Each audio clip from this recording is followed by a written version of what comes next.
So, can we give, please, a huge round of applause, welcome, cheer and whoop for Dunstan Bruce?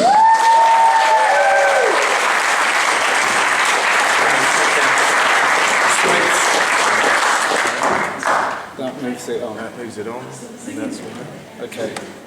Good evening. Hello. Hello. First thing I better check is, does everyone know the song? Is there anybody who doesn't know the song? I don't know the song. You don't know the song at all? Should I sing it? Yeah. So it's that one that goes, he drinks a whiskey drink, he drinks a vodka drink, he drinks a lager drink, he drinks a cider drink, he sings songs that remind him of the good times, he sings songs that remind him of the better times. Then he goes,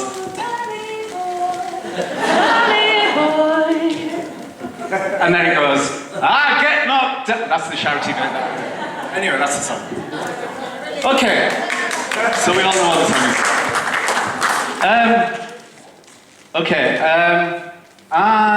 My name is Dunstan Bruce. I'm an anarchist. And I'm wearing a suit. But I didn't always wear a suit. So, this is from about 1981, when Chumbawamba first got together.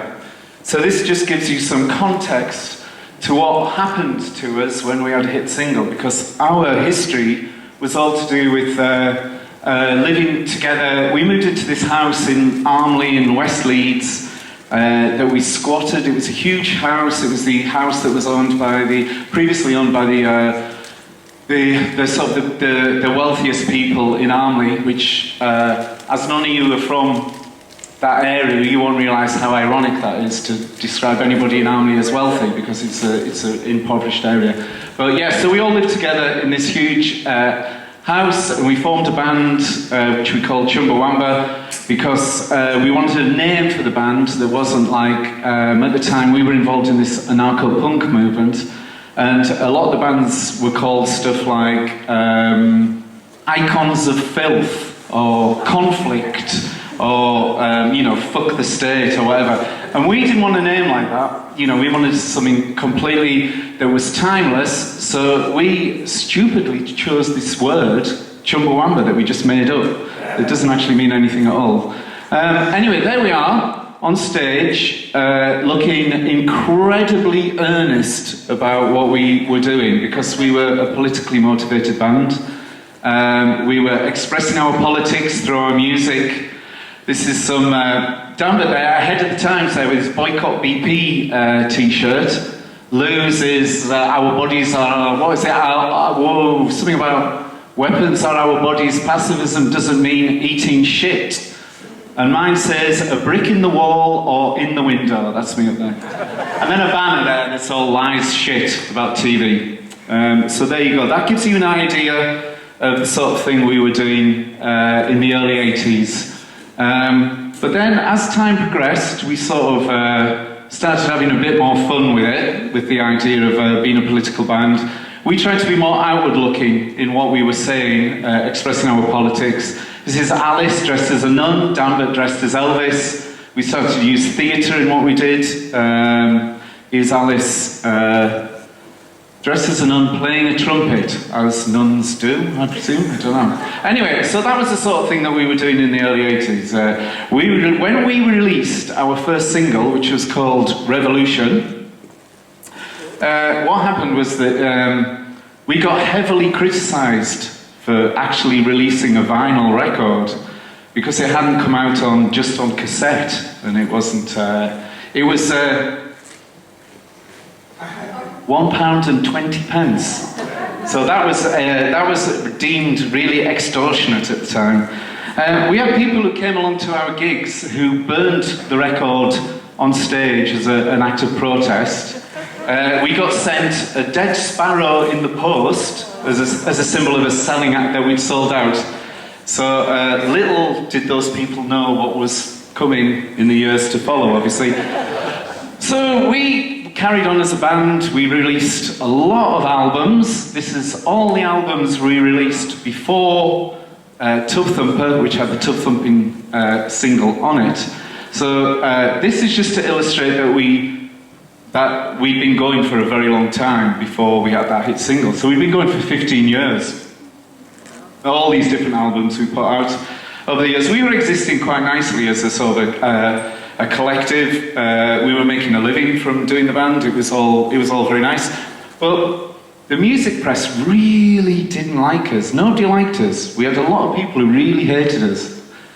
So I'm going to show you some reviews here. They're old left rhetoric, smoke self-righteousness, crapo songs, dreary announcements, clay-footed, dogmatic, straight-jacketed, earthbound.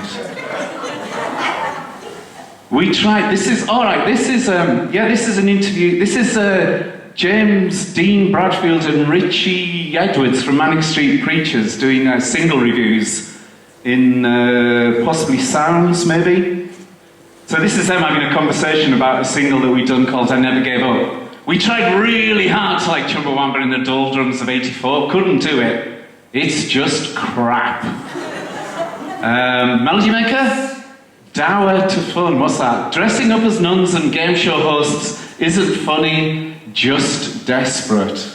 Enemy? Steel Eye Spang goes socialist worker folk rock. Ticky time bombs and ultra crass chantalongs. One more. This Leeds of the Paper was actually a radical left-wing newspaper based in Leeds that we thought would actually be behind us, and even them described us as another grisly piece of mucky grunge, nasty piece of prehistoric dinosaur post-crass rubbish. Yeah. So anything you say to me is just like water off a duck's back. Nothing is going to hurt me, what you say, okay? So ask me whatever you want. Okay, we were on a label called One Little Indian. So this is about 95, 96, and we recorded this album that we were going to call Tubthumper.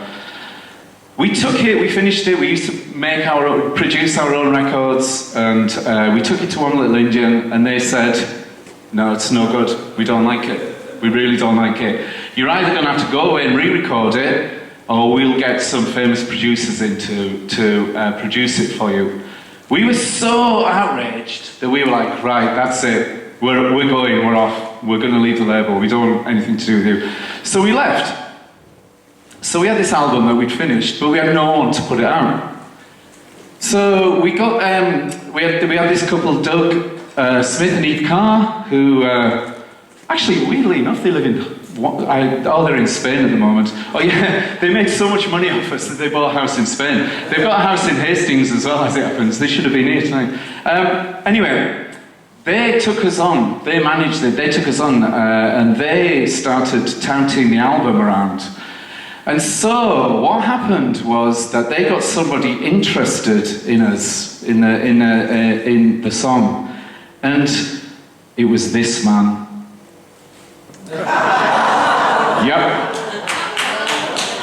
Jonathan fucking King. He was obsessed with us. He was absolutely obsessed with us. He absolutely loved the song. He sent us an email. He came to me as a gig. He sent us this email. It's all about how much he loved us and he wanted to be involved. There it is. Dear Chumbers, you've worked long and hard enough and you deserve to break now. I think I could help make that happen. My advice is, go on your gut feelings. If you think I'd make a good honorary 9th Chumba, Grandad Chumba, then let me join you. That's my real desire. To be that extra member with loads of experience and context and love for what you do. You create, I break. Love messages, Jonathan King. Yeah, exactly that. So Jonathan King ran this thing called the Tip Sheet, and he really pushed the song on his industry-only magazine. It had a CD on the front where every couple of weeks it came out, and he'd put Tubthumping on the CD as the first track to try and garner interest from the record industry. And so what happened is we got quite a few offers, record deals. And they varied. They were like of various sizes from various places. One of which was from EMI. So what was ironic about the fact that EMI Germany, in fact, was interested in signing Chumbawamba was that back in the early 90s, Chumbawamba had appeared on this album. Now, this is an album that was entitled Fuck EMI. And we had a track on that album. So, what could be more hypocritical than us then now signing to EMI? So, we signed to EMI. And that was because we just thought, look, we don't, you know, their offer actually was, I mean, the logistics of it was that their offer was actually the best one and they gave us the most freedom to do whatever we wanted. But we were determined not to do what everybody expected us to do. We always were very contrary and didn't want to do what people expected. So this single came out. And obviously, it went absolutely crazy. It was bonkers. It was absolutely mad. And we ended up, you know, on top of pubs, playing in stadiums, hanging out with celebrities. That's Martine McCutcheon. And appearing on various TV shows, like this, which is one of my proudest moments, if not the proudest. I take a whiskey drink, I take a chocolate drink, I use the kitchen sink. I sing the song that reminds me I'm a urinating guy. Now, I'll see you tomorrow! So that was the only time we ever let anybody change the words to the song. Nobody else was ever allowed to do it other than Homer Simpson. But, you know, stuff, going back to how crazy it was, we had experiences like this. Yeah, that is me and Dolly Parton. Yeah? Me and Dolly? Me and Dolly? Me and Dolly. Look at those smiles.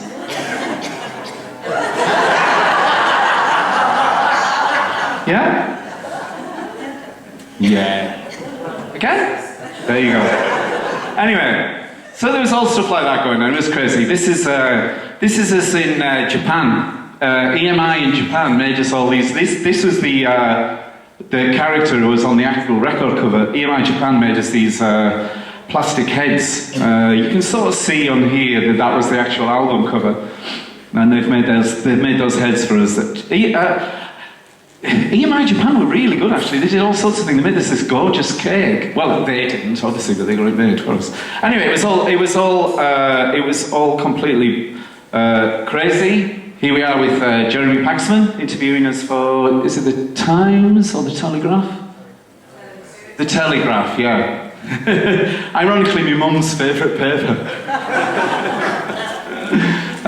Not mine, no, not mine.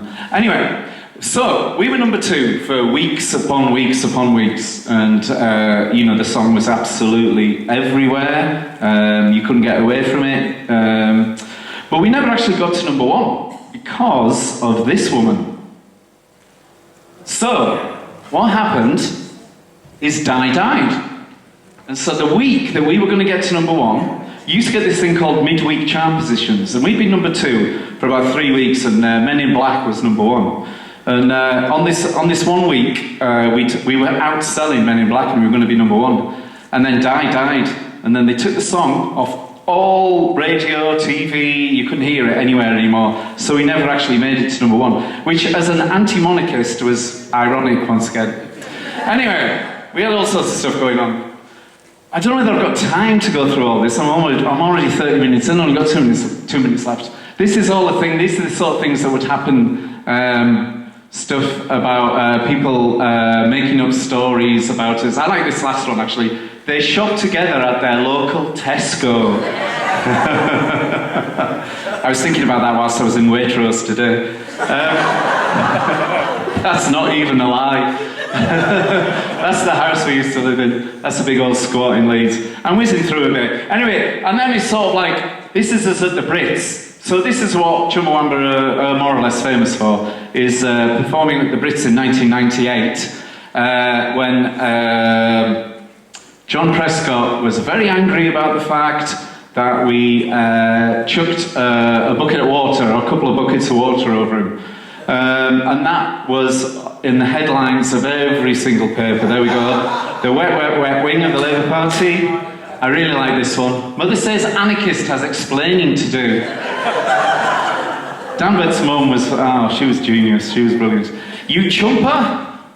Danbert's real name was Nigel, which the press absolutely loved, you know, the fact that he was called Nigel. How could my Nigel do it? Again, that's Danbert's mum. Shambert. So we love this. We love the fact that the press... We called Danbert Shambert for years, because Rebel Danbert is a middle-class softie called Nigel. They were trying to make a thing about the fact that his house cost... that Danbert's parents' house cost £80,000. And that was like a thing, you know, like they're like, ooh, it was £80,000. I mean, you can see there's the house. Not a squat, the family house. Okay, brilliant. Anyway, to be fair to Prescott, oh yeah, I should just say, the reason why we did chuck water over John Prescott was because we were at the Brit Awards with a couple of dock workers. We were supporting a strike up in Liverpool of Liverpool dock workers. And we'd taken a couple of dock workers with us to the awards ceremony, and if we won Best Single of the Year, they were going to go up and collect the award and have an opportunity to talk about their strike. And when they saw that Prescott was there at the Brit Awards, they were really pissed off because they said Prescott had turned his back on them. He'd been part of the union that they were part of, and he refused to help them out. So they were really pissed off with him. So, you know, a couple of drinks later, and all hell broke loose. But to be fair to Prescott, he did tweet this when we split up as a band. I might mark Chumbawamba's split by going out and buying their greatest hit album, which even I thought was pretty I think somebody must have written it for him. I can't imagine he'd come up with that himself. Anyway, a lot of people really pissed off with what happened with that, including people like Billy Bragg. You know, here is Prescott, probably the only working class guy in the cabinet, being soaked by some twit in a kilt whose real name is Nigel. Prescott is an easy target, but he had more right to be there than they did. Yeah. It's funny, we've done stuff with Billy Bragg since, and we never talked about it. It's one of the weird things where nobody's ever gone, Billy, do you remember when you said that thing? Anyway, people even released a single that was an anti-Chumbawamba EP. Barefaced Hypocrisy Sells Lives. That's because we had a record called Pictures of Starving Children Sell Records. So they did one called Barefaced Hypocrisy Sells Records. There's the track list. I've gone over time. I'm just going to end really quickly on the fact that once we got into that position, we were able to do stuff that we thought was subversive, which was really a brilliant thing to do. So we did this thing where we accepted, everybody wanted to use the song in an advert. And so we got so many offers that we agreed to do it for a General Motors. It was for a Pontiac car. And so we accepted the money from the advert, and then we gave the money that we got from the advert to this organisation called Corp Watch, who monitored the bad working practices of companies like General Motors, and we gave the other half to Indie Media, who were an alternative news source. So we managed to garner some, press from doing stuff like that. So we were like, we'd always tried to subvert our situation in the mainstream, and that was an example of us doing it. But this was when I thought, shit, it has gone too far. That is a tub-thumping gorilla that when you play it, I wish I had a recorder. I should have brought it actually. I've got one. When you play it, it does actually go. It goes something like this. It goes. I get knocked down. And it's not even me. It's like a recording of somebody else. So I think when that happened, that was the end. That's it. In a very nutshell. Thank you.